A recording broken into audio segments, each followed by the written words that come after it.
Heidi. One sunny morning in June, a young woman called Diti climbed the winding mountain path out of the pretty little town of Mayenfield. The path was steep and rugged, but the air was fragrant with the scent of wild flowers growing in the rich pastures high up in the mountains. In one hand she held a bundle of clothes, and by the other a little girl who looked no more than 5 years old. The child was hot and flushed. She was wearing far too many clothes for such a warm day: 2 dresses, woolen stockings, a pair of heavy boots, and a thick red woolen scarf.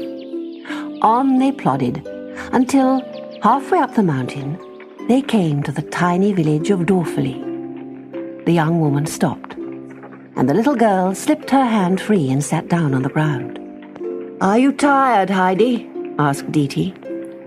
"No, but I'm very hot." "Well, it's not very far to Uncle Alps now, and if you take long strides, we'll soon be there." Just then, Barbie, a pleasant-looking young woman, came running out of her house. "Diti," she called, "what are you doing here? And where are you taking that child? Oh, is she the niece you've been looking after since her mother died?" "Yes, and I'm taking her to stay with Uncle Alp. I can't look after her now that I've got a job in the city." "What? You're leaving her with him? Oh, you must be crazy.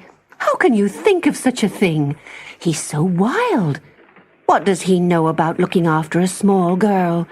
He lives all alone in the mountains with his 2 goats, and hardly ever sees or speaks to anyone. When he makes a rare visit to the village, he carries a big stick to frighten people away.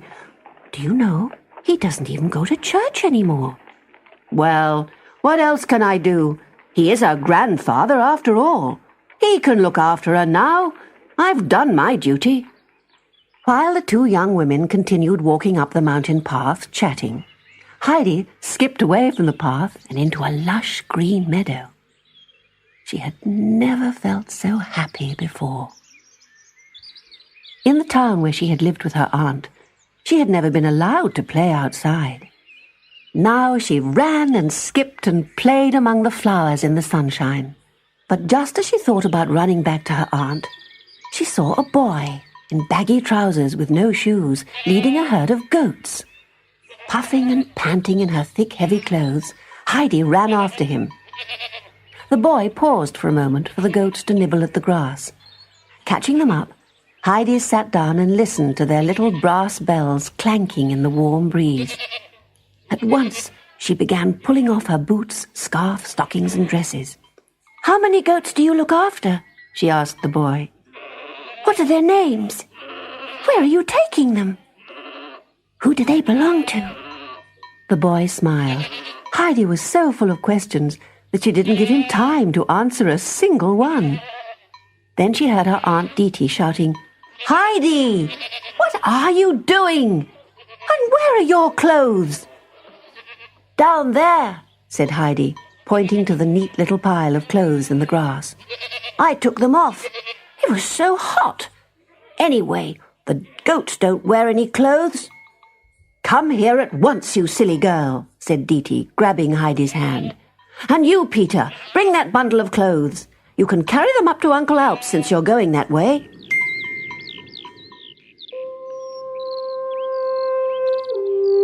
It was a long climb to the high mountain pasture before Uncle Alp's chalet came into view. The old man was sitting in front of the house, smoking his pipe. Running ahead of the others, Heidi reached Uncle Alp first. "Hello, Grandfather," she said, holding out her hand. "What's all this about, then?" the old man asked. He shook Heidi abruptly by the hand and stared at her from under his thick, bushy eyebrows. Heidi, who had never seen anyone like Uncle Alp before, just stared back at the weather-beaten face covered in a thick tangle of grey hair. "Hello, Uncle," said Diti. "I've brought little Heidi to live with you. I can't look after her any more. It's your turn now." Uncle Alp's eyes blazed. "My turn? My turn? What do I know about looking after girls? And you there, Peter, what are you looking at? Be off with you, and take my goats too. Dee was really afraid of the old man, but determined to leave Heidi with him. "I hope you look after her properly," she said. "And if you can't, you'll have to find someone who can." Uncle Alp was furious. "Go away. Be off with you. I've no time for people like you. And don't let me see your face again in a hurry." Dee didn't wait to be told twice. With a quick goodbye to Heidi, she hurried off down the mountain slope. When Dee had disappeared, Uncle Alp sat down again and puffed hard at his pipe. "Well," he said, "what do you want?" "I want to see inside the house, please, Grandfather." "Come on then, and bring your clothes with you." "But I won't need them any more. The goats run about the mountain all day and they don't wear dresses." "Well, you don't have to if you don't want to. But bring them in anyway, and we'll put them in a cupboard." Heidi did as she was told, and followed the old man into the chalet. It was just a large, bare room, with a single chair, a table, a hearth, and a large wooden cupboard. "Where will I sleep, Grandfather?" "Wherever you like. I don't mind." Heidi was delighted and set about finding somewhere to sleep. In one corner there was a ladder propped against the wall. Climbing up, she found a loft of sweet, fresh hay. There was a round hole cut in the wall, and through it Heidi could see down to the valley. She could see the river, the trees, and looking up, the snow-capped mountains soaring into the sky. "I think I'll sleep up there, Grandfather," she called. "It's lovely." "All right then, but you'll need a sheet. I'll see what I can find." When Uncle Alp climbed the ladder, Heidi had made a little mattress of hay. "That's right," he said when he saw the little bed. "But I think you need a bit more hay so you don't feel a hard floor under you." "But I think you've forgotten something," said Heidi when the old man had finished making the bed. "Have I? What's that then?" "Well, I'll need a cover, because when you get into bed, you need something to cover you, don't you?" "You do you?" said the old man kindly. "Will this do?" And he laid a large piece of thick, coarse flax over the little bed. "Oh, it's lovely, Grandfather. I wish it was night now so I could go to bed." "I think you ought to have something to eat first. You must be very hungry."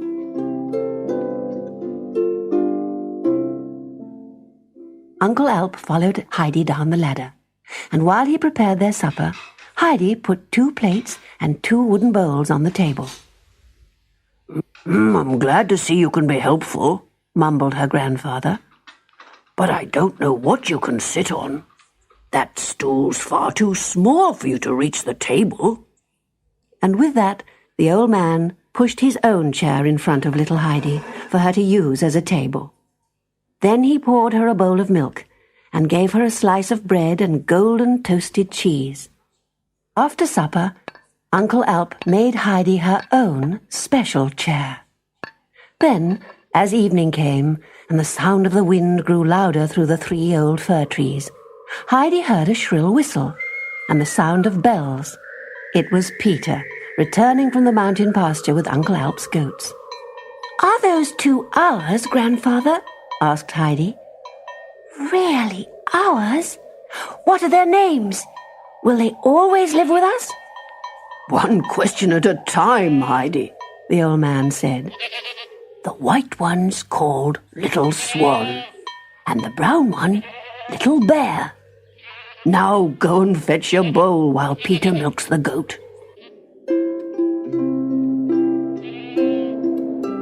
As the sun went down behind the high mountains and the wind blew stronger through the trees, Heidi sat on the bench in front of the hut and drank her milk.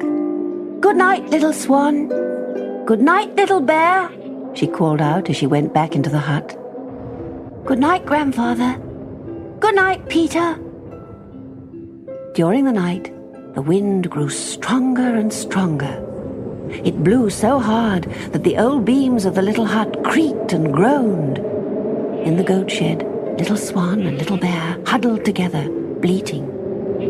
2 big branches from the fir trees came crashing down onto the hut. Uncle Alp got up, thinking that the child might be afraid. But when he reached the hayloft, he found Heidi sound asleep, her smiling face resting on her hands. He stood there, looking down at her in the moonlight, until a flurry of clouds covered the moon and darkened the room. "Good night, little Heidi," he whispered, bending down and kissing her. "Good night." Heidi woke up in her new home, feeling very happy. Then she heard a whistle outside. It was Peter, the boy who looked after the goats, who had come to collect Little Bear and Little Swan and take them to the high mountain pastures. Heidi quickly dressed and rushed outside. "Would you like to go up the mountain with Peter and the goats?" asked Uncle Alp. Heidi was delighted and clapped her hands.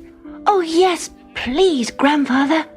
"Look after Heidi," the old man said to Peter as he gave him a linen bag containing Heidi's lunch. "And mind she doesn't fall or come to any harm." It was a beautiful morning. The sun shone brightly on the green mountain slopes and sparkled on the snow-capped peaks. Heidi ran and skipped and sang among the wild flowers. She stopped and picked dark blue gentians, delicate red primulas, and dainty little rock roses, gathering them up in her apron. She would take them home and stick them in her bed of hay to make it look like the meadows. Peter was glad of Heidi's happy chatter on the lonely mountainside, and he was pleased to show her all the things he knew. He showed her a hollow where flowers of a dozen different colors turned their faces to the sun. He showed her where the wild, sweet-smelling herbs grew. He taught her the names of the goats and how to whistle and call them. Heidi ran in and out among the animals, talking to each in turn. Then Little Snowflake, the smallest goat of all, began to bleat. "Why is she crying?" she asked Peter. "Her mother was sold in town last week. I think she must be feeling lonely." "Poor Snowflake," said Heidi, putting her arms round the little goat's neck. "I'll see you every day and talk to you, so you won't feel lonely any more." When they reached the high mountain pastures, Peter found a sheltered spot for them to have their lunch. They ate their bread and cheese and drank goat's milk, then fell asleep in the warm sunshine. The sound of flapping wings woke Heidi. "Peter! Peter! Wake up!" Peter ran to Heidi's side, and together they watched a huge, broad-winged eagle swoop over their heads. Higher and higher it soared to the furthest mountain peak, where even in summer the snow never melted. As the afternoon lengthened and the sunlight began to fade, the mountains glowed a brilliant red. "Are they on fire?" whispered Heidi. "No, they're like that every evening. It's the sun's way of kissing the mountains good night."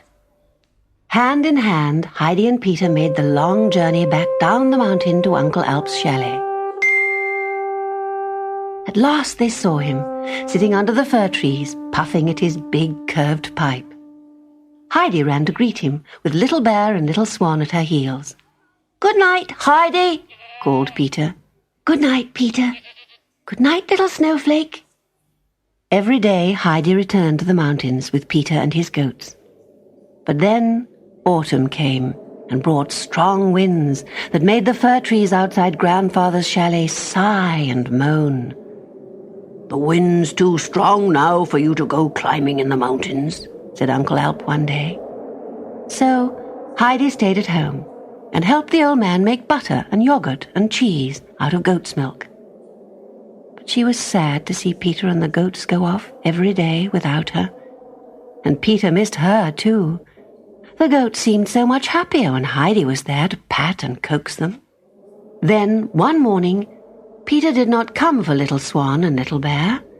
The school in Dorfley had opened again, and Peter had to go there each day for his lessons. Autumn turned to winter, and Heidi had to stay indoors, for the snow lay thick and heavy all around the lonely mountain chalet. "Can I go and visit Peter and his granny?" said Heidi one day. "The path's blocked," said Uncle Alp, trying to put her off. "But I'd really love to go." "Well, I'm not taking you.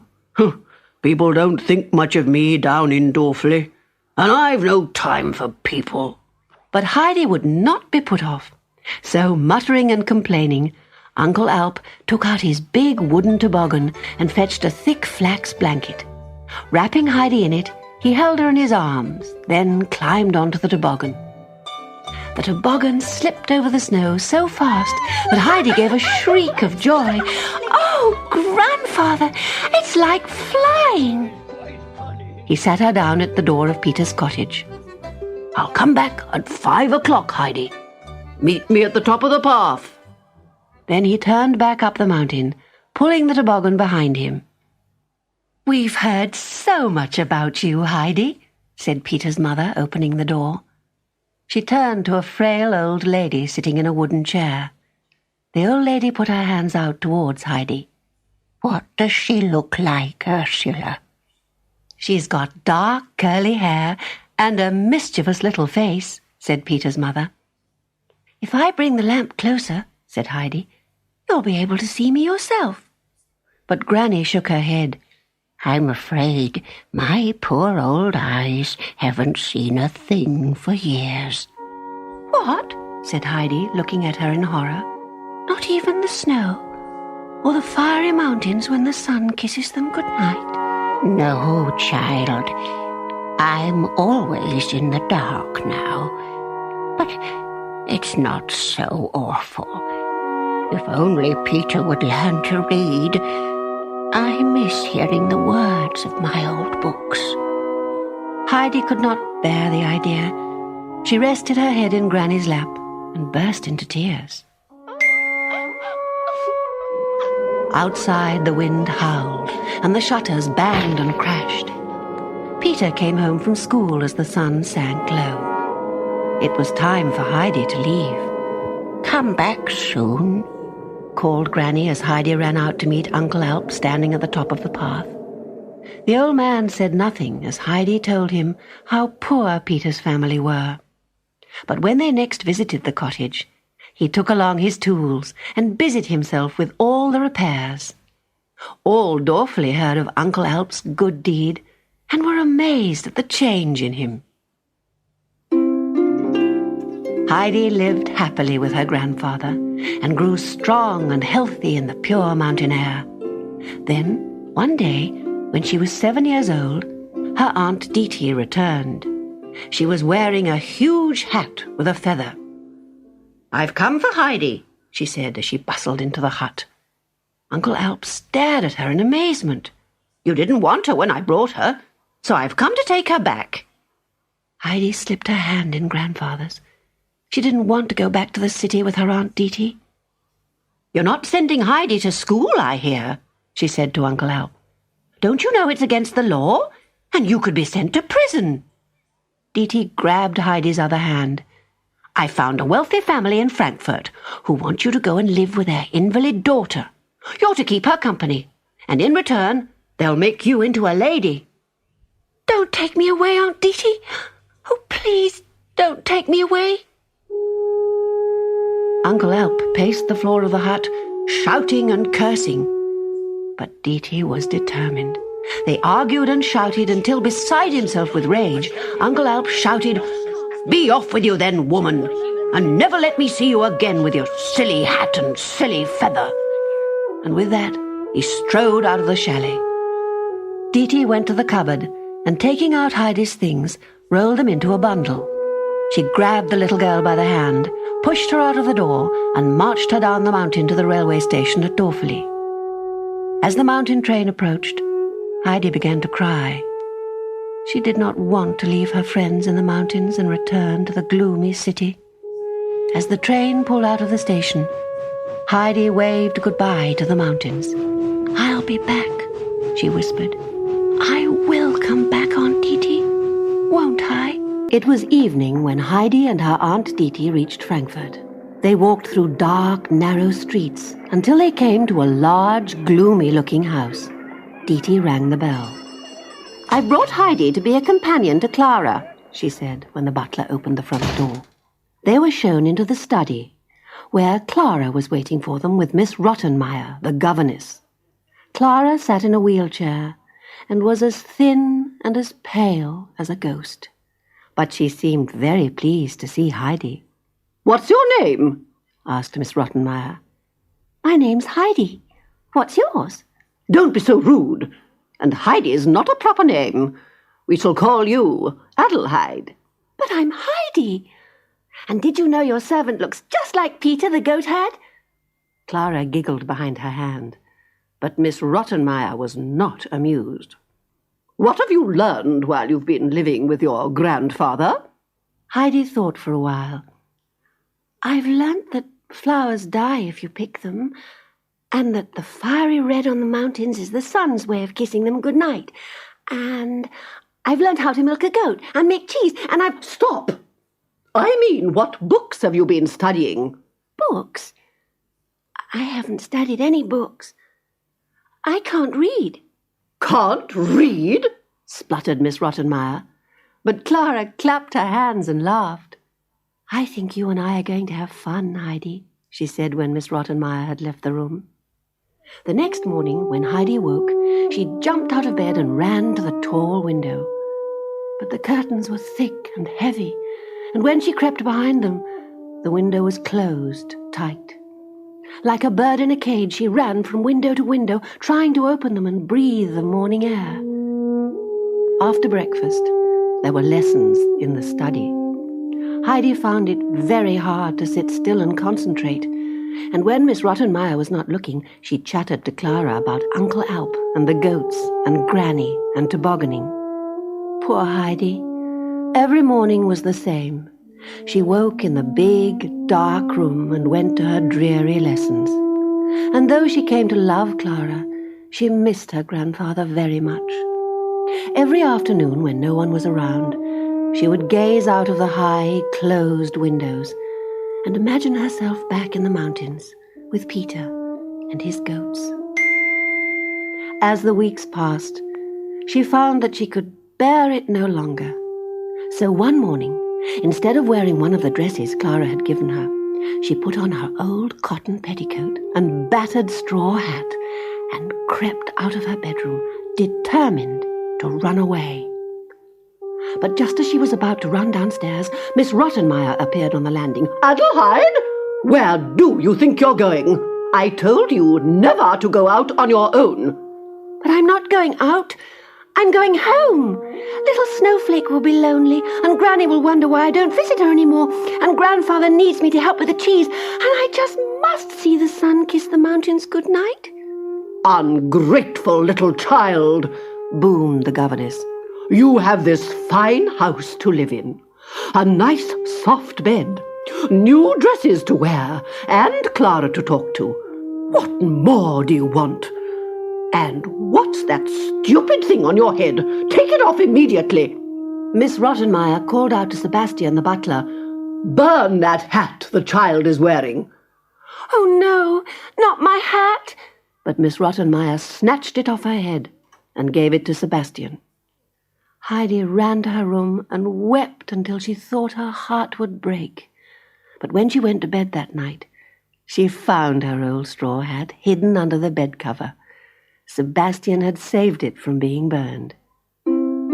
As the weeks passed and spring turned into summer, Clara grew healthier and stronger, but Heidi grew sadder and thinner. Then, one day, Clara's father returned home from a business trip abroad. He was met at the door by the governess. "Really, Mr. Sesaman, I must protest. Something must be done." "Whatever's the matter, Miss Rottenmeier? Is something wrong with Clara?"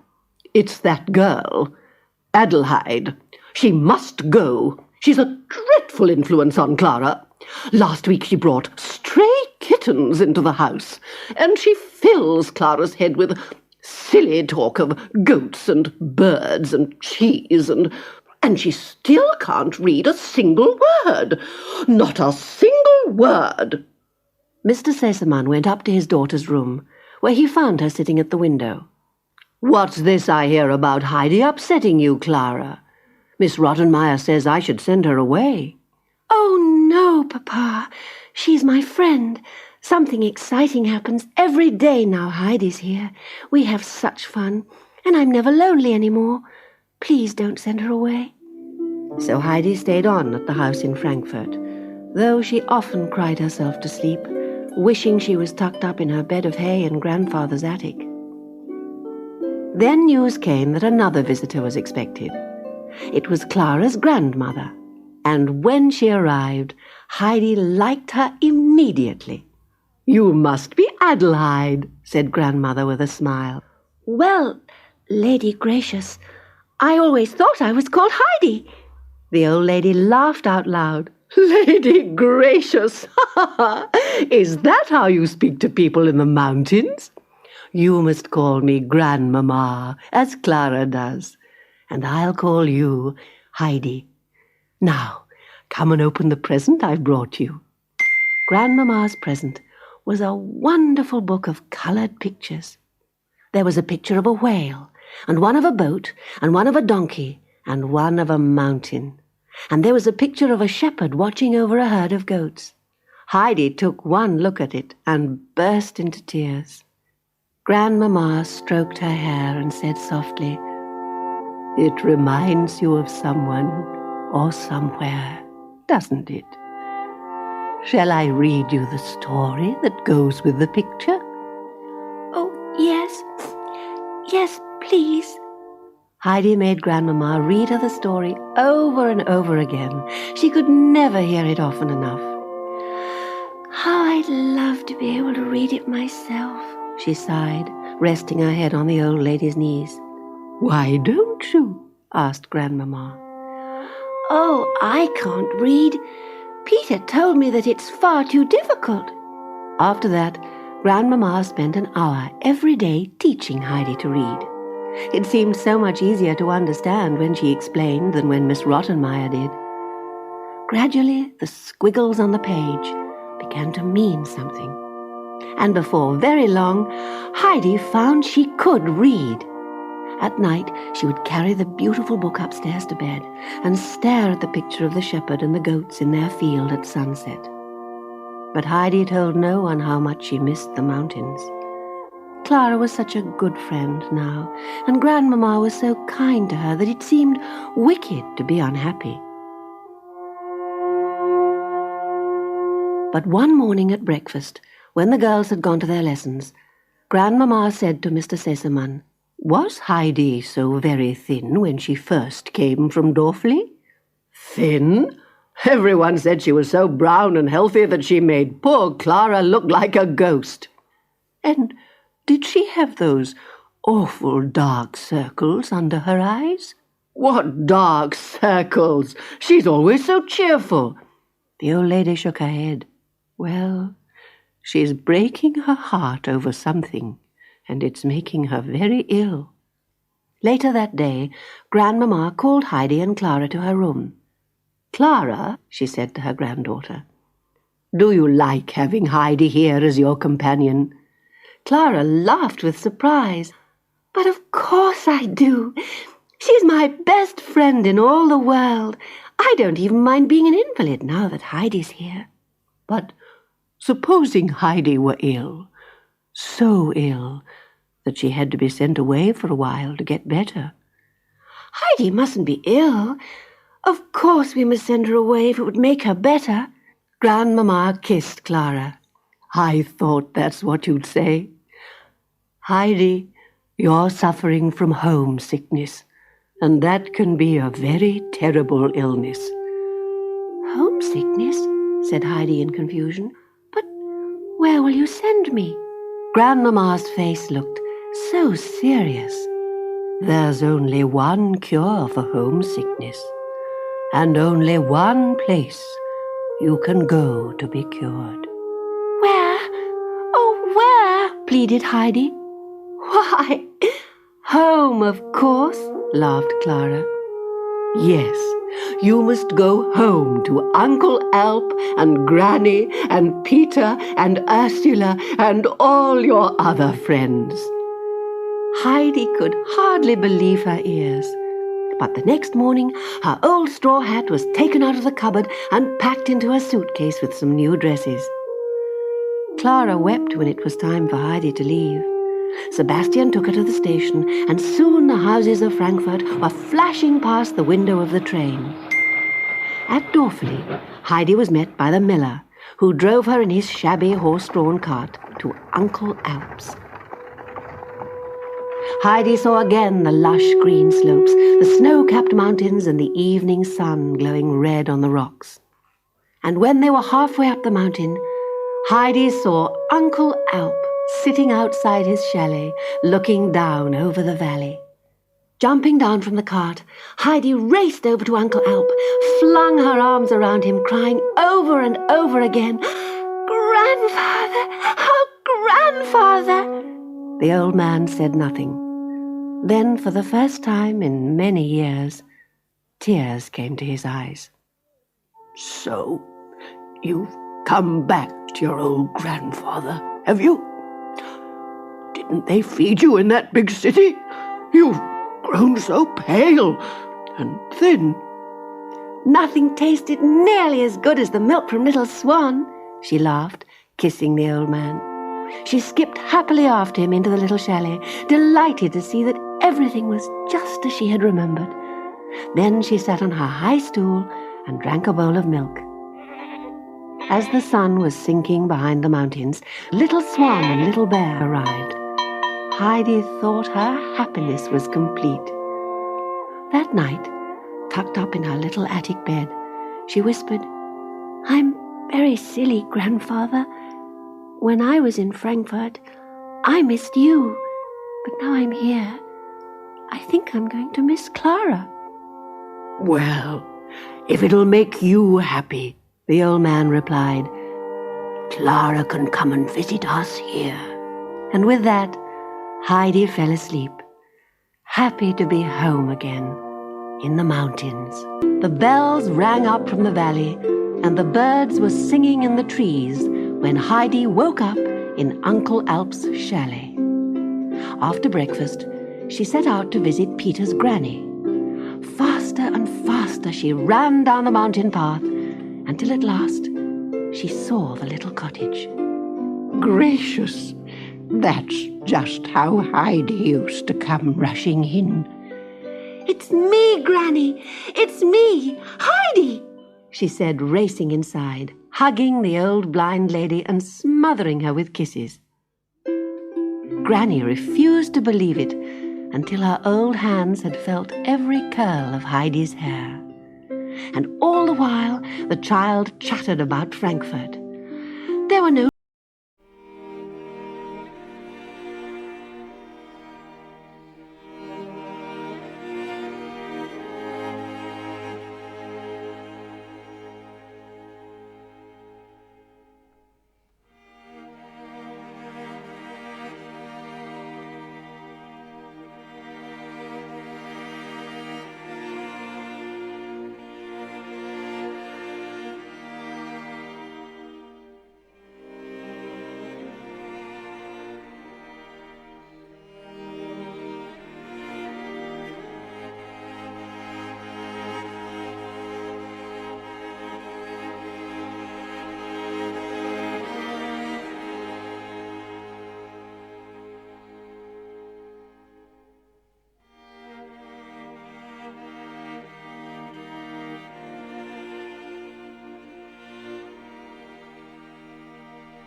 The cottage door banged suddenly, and there stood Peter.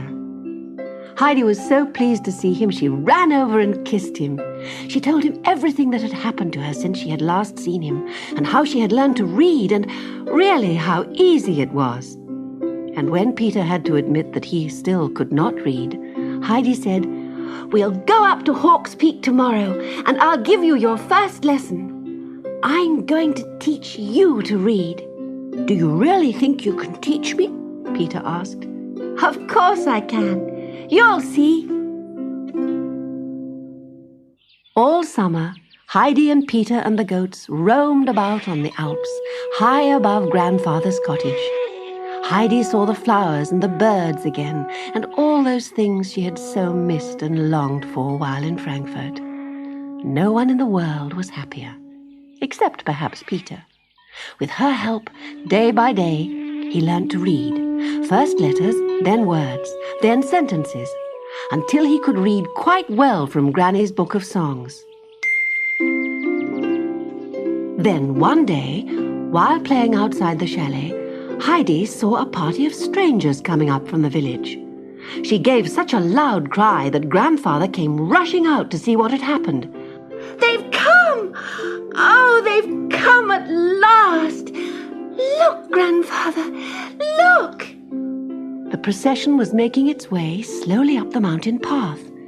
In front, 2 men carried a chair on 2 long poles, with a girl huddled up inside, covered with blankets and shawls.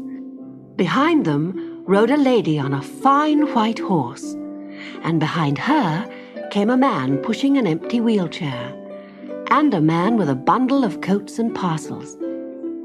When they reached Grandfather's chalet, Heidi rushed up to them and kissed the girl in the chair.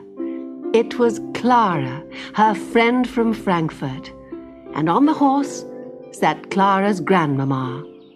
"What a wonderful house you have, Uncle," said the old lady, getting off her horse. "No wonder Heidi longed to return." Do you like it, Clara? asked Heidi excitedly. Clara looked around her in wonder. She had never seen anything so beautiful. "Can I stay here forever?" she asked her grandmamma. "Well, I don't know about forever, but if Uncle Alp agrees, you can stay for a while." Oh, please say yes, said Heidi. The old man smiled. Of course you can, Clara.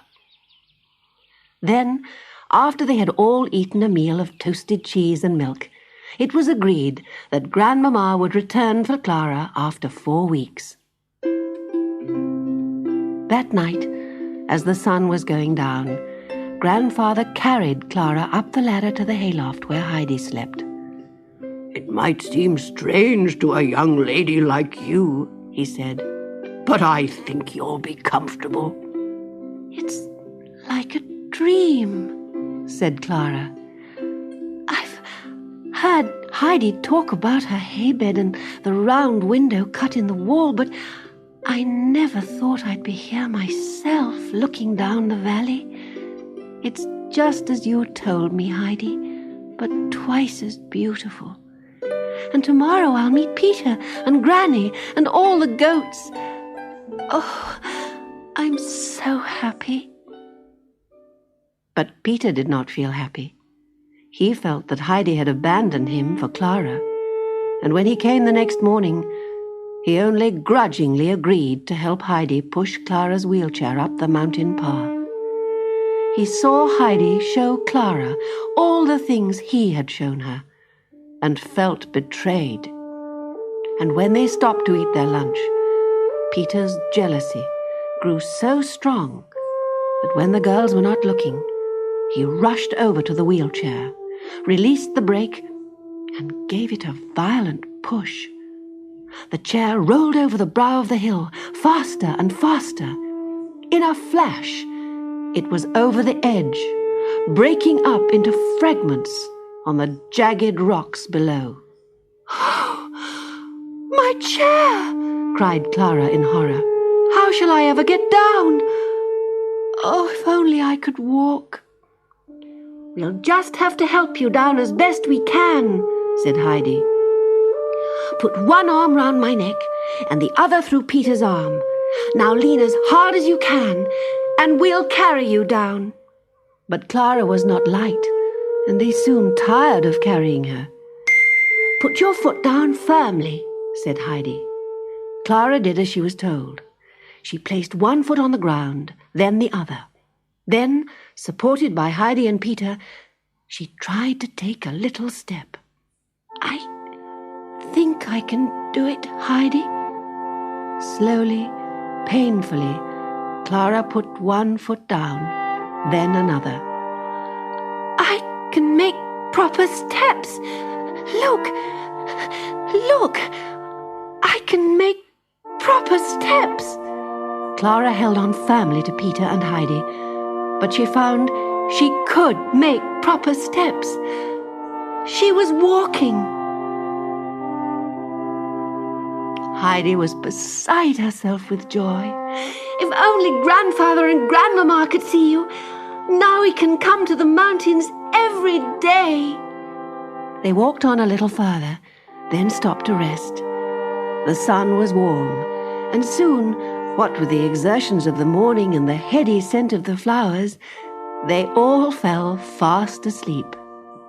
There they lay, as the afternoon sun mellowed, until Grandfather, anxious to know what had happened to them, suddenly arrived, calling to them.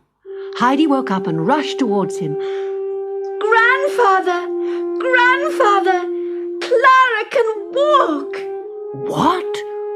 What do you say, child? Surely not. But he smiled, and supporting Clara, encouraged her to walk.